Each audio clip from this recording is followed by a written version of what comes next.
ਅਗਲੀ ਜਿਹੜੀ ਹਰਜੋਤ ਸਿੰਘ ਜੀ ਗੱਲ ਕਰਦੇ ਜਾਈਏ ਜੈਕਸਨਵਿਲ ਫਲੋਰੀਡਾ ਤੋਂ ਹੀ ਇਹ ਜਿਹੜੀ ਖਬਰ ਆ ਰਹੀ ਆ, ਜਿੱਥੇ ਇੱਕ ਹੋਰ ਰੇਸਿਸਟ ਅਟੈਕ ਦੇ ਵਿੱਚ ਅਮਰੀਕਾ 'ਚ ਇੱਕ ਚਿੱਟੇ ਮੂਲ ਦੇ ਬੰਦੇ ਨੇ ਤਿੰਨ ਜਿਹੜੇ ਕਾਲੇ ਮੂਲ ਦੇ ਬੰਦਿਆਂ ਨੂੰ ਜਿਹੜਾ ਉਹ ਮਾਰ ਦਿੱਤਾ। 21 ਸਾਲਾਂ ਦਾ ਇਹ ਜਿਹੜਾ ਚਿੱਟੇ ਮੂਲ ਦਾ ਬੰਦਾ ਸੀਗਾ, ਉਸ ਨੇ ਗੋਲੀਆਂ ਜਿਹੜੀਆਂ ਉਹ ਮਾਰ ਦਿੱਤੀਆਂ। ਉਸ ਦੇ ਉੱਤੇ ਕਹਿੰਦੇ ਵੀ ਇੱਕ ਵਾਈਟ ਸੁਪਰਮੇਸਿਸਟ ਹੋਣ ਦੇ ਦੋਸ਼ ਜਿਹੜੇ ਉਹ ਲੱਗ ਰਹੇ ਆ।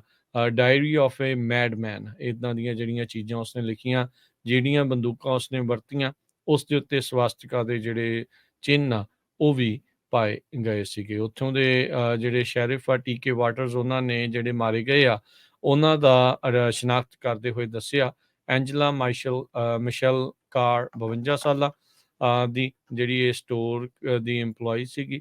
AJ ਲਗੂਰ 19 ਸਾਲਾਂ ਦੀ ਸੀਗੀ। ਕਹਿੰਦੇ ਵੀ ਇੰਨੇ ਬੰਦੇ ਨੇ ਭੱਜਣ ਦੀ ਕੋਸ਼ਿਸ਼ ਕੀਤੀ ਸੀ ਪਰ ਫਿਰ ਵੀ ਉਸ ਦੇ ਉੱਤੇ ਮਾਰ ਦਿੱਤੀ। ਤੇ ਇੱਕ ਕਸਟਮਰ ਜੈਰਾਲਡ ਗੈਲੀਅਨ 29 ਸਾਲਾਂ ਦਾ, ਉਸ ਦੀ ਮੌਤ ਹੋਈ ਸੀ। ਕਹਿੰਦੇ ਵੀ ਇੱਕ ਬਲੈਕ ਨੇਬਰਹੁੱਡ ਦੇ ਵਿੱਚ ਇਸ ਸਟੋਰ ਦੇ ਉੱਤੇ ਸੀ, ਜਿੱਥੇ ਇਸ ਆ ਕੇ ਬੰਦੇ ਨੇ ਗੋਲੀਆਂ ਜਿਹੜੀਆਂ ਉਹ ਚਲਾਈਆਂ ਤੇ ਚਲਾ ਕੇ ਇਹਨਾਂ ਤਿੰਨਾਂ ਜਾਣਿਆਂ ਨੂੰ ਜਿਹੜਾ ਉੱਥੇ ਮਾਰ ਦਿੱਤਾ ਹੈਗਾ ਆ। ਸੋ ਇੱਥੇ ਇਹ ਜਿਹੜੀ ਘਟਨਾ ਹੈ ਉਹ ਵਾਪਰੀ ਹੈ। ਕਹਿੰਦੇ ਵੀ ਬਾਅਦ 'ਚ ਰੌਨ ਡਿਸੈਂਟਸ ਵੀ ਪਹੁੰਚੇ, ਜਿਹੜੇ ਆਪਣੇ ਆਪ ਨੂੰ ਰਿਪਬਲਿਕਨ ਪਾਰਟੀ ਦੇ ਇੱਕ ਕੈਂਡੀਡੇਟ ਦੇ ਵਜੋਂ ਵੀ ਲੈ ਕੇ ਆਏ ਆ। ਤੇ ਪਰ ਉੱਥੇ ਕਹਿੰਦੇ ਜੀ ਉਹਨਾਂ ਦਾ ਸਵਾਗਤ ਬੂਜ਼ ਦੇ ਨਾਲ ਜਿਹੜਾ ਉਹ ਹੋਇਆ। ਲੋਕਾਂ ਨੇ ਇੱਕ ਹਿਸਾਬ ਦੇ ਨਾਲ ਉਹਨਾਂ ਨੂੰ ਬਹੁਤਾ ਵੈਲਕਮ ਨਹੀਂ ਕੀਤਾ। ਕਹਿੰਦੇ ਵੀ ਉਹ ਜਿਹੜੇ ਗਵਰਨਰ ਡਿਸੈਂਟਸ ਆ, ਉੱਥੇ ਜਿਹੜੀ ਵਿਜਿਲ ਰੱਖੀ ਗਈ ਸੀਗੀ ਇਹਨਾਂ ਤਿੰਨਾਂ ਜਾਣਿਆਂ ਦੇ ਲਈ, ਉਹਦੇ ਵਿੱਚ ਸ਼ਾਮਲ ਹੋਣ ਦੇ ਲਈ ਪਹੁੰਚੇ ਸੀਗੇ। ਸੋ ਇਹ ਉੱਥੇ ਉਹਨਾਂ ਨੇ ਇਹ ਕਿਹਾ ਵੀ ਅੱਜ ਪਾਰਟੀਜ਼ ਦੇ ਨਾਲ ਕੋਈ ਸੰਬੰਧ ਨਹੀਂ ਹੈ ਸਾਡਾ। ਇਹ ਕਿਸੇ ਗੋਲੀ ਨੂੰ ਇਹ ਨਹੀਂ ਪਤਾ ਹੁੰਦਾ ਵੀ ਅਸੀਂ ਕਿਹੜੀ ਪਾਰਟੀ ਦੇ ਜਿਹੜੇ ਉਹ ਬੰਦੇ ਆ। ਤੇ ਇਸ ਕਰਕੇ ਅਸੀਂ ਸਾਰਿਆਂ ਦੇ ਨਾਲ ਸੰਵੇਦਨਾ ਜਿਹੜੀ ਇਸ ਚੀਜ਼ ਦੇ ਵਿੱਚ ਰੱਖਦੇ ਹਾਂ। ਪਰ ਅਮਰੀਕਾ ਦੇ ਵਿੱਚ ਜਿਹੜੀਆਂ ਇਸ ਤਰੀਕੇ ਦੀਆਂ ਜਿਹੜੀਆਂ ਸ਼ੂਟਿੰਗਸ ਆ ਰਹਿ ਕੇ ਕੁਛ ਹਫ਼ਤੇ ਮਹੀਨਿਆਂ ਬਾਅਦ ਹੋ ਹੀ ਜਾਂਦੀਆਂ ਨੇ।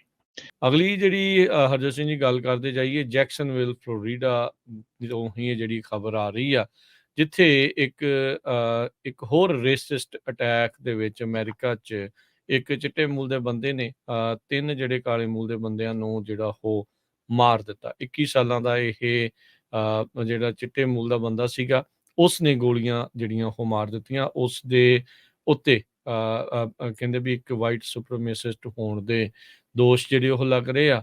ਡਾਇਰੀ ਆਫ ਏ ਮੈਡਮੈਨ ਇੱਦਾਂ ਦੀਆਂ ਜਿਹੜੀਆਂ ਚੀਜ਼ਾਂ ਉਸਨੇ ਲਿਖੀਆਂ, ਜਿਹੜੀਆਂ ਬੰਦੂਕਾਂ ਉਸਨੇ ਵਰਤੀਆਂ ਉਸ ਦੇ ਉੱਤੇ ਸਵਾਸਤਿਕਾ ਦੇ ਜਿਹੜੇ ਚਿੰਨ੍ਹ ਆ ਉਹ ਵੀ ਪਾਏ ਗਏ ਸੀਗੇ। ਉੱਥੋਂ ਦੇ ਜਿਹੜੇ ਸ਼ੈਰਿਫ ਆ ਟੀਕੇ ਵਾਟਰਸ, ਉਹਨਾਂ ਨੇ ਜਿਹੜੇ ਮਾਰੇ ਗਏ ਆ ਉਹਨਾਂ ਦਾ ਸ਼ਨਾਖਤ ਕਰਦੇ ਹੋਏ ਦੱਸਿਆ ਐਂਜਲਾ ਮਿਸ਼ੈਲ ਕਾਰ 52 ਸਾਲਾਂ ਦੀ ਜਿਹੜੀ ਇਹ ਸਟੋਰ ਦੀ EMPLOYE ਸੀਗੀ।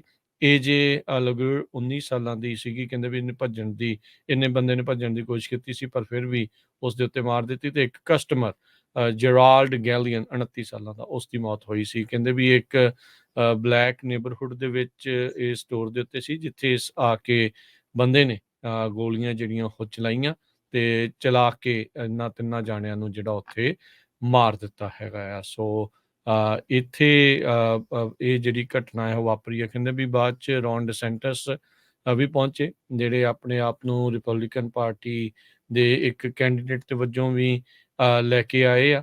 ਤੇ ਪਰ ਉੱਥੇ ਕਹਿੰਦੇ ਜੀ ਉਹਨਾਂ ਦਾ ਸਵਾਗਤ ਬੂਜ਼ ਦੇ ਨਾਲ ਜਿਹੜਾ ਉਹ ਹੋਇਆ।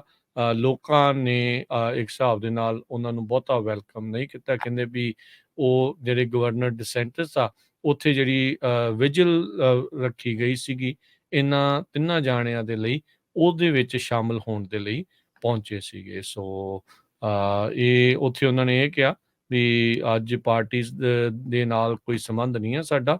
ਇਹ ਕਿਸੇ ਗੋਲੀ ਨੂੰ ਇਹ ਨਹੀਂ ਪਤਾ ਹੁੰਦਾ ਵੀ ਅਸੀਂ ਕਿਹੜੀ ਪਾਰਟੀ ਦੇ ਜਿਹੜੇ ਉਹ ਬੰਦੇ ਆ। ਤੇ ਇਸ ਕਰਕੇ ਅਸੀਂ ਸਾਰਿਆਂ ਦੇ ਨਾਲ ਸੰਵੇਦਨਾ ਜਿਹੜੀ ਇਸ ਚੀਜ਼ ਦੇ ਵਿੱਚ ਰੱਖਦੇ ਹਾਂ। ਪਰ ਅਮਰੀਕਾ ਦੇ ਵਿੱਚ ਜਿਹੜੀਆਂ ਇਸ ਤਰੀਕੇ ਦੀਆਂ ਜਿਹੜੀਆਂ ਸ਼ੂਟਿੰਗਸ ਆ ਰਹਿ ਕੇ ਕੁਛ ਹਫ਼ਤੇ ਮਹੀਨਿਆਂ ਬਾਅਦ ਹੋ ਹੀ ਜਾਂਦੀਆਂ ਨੇ।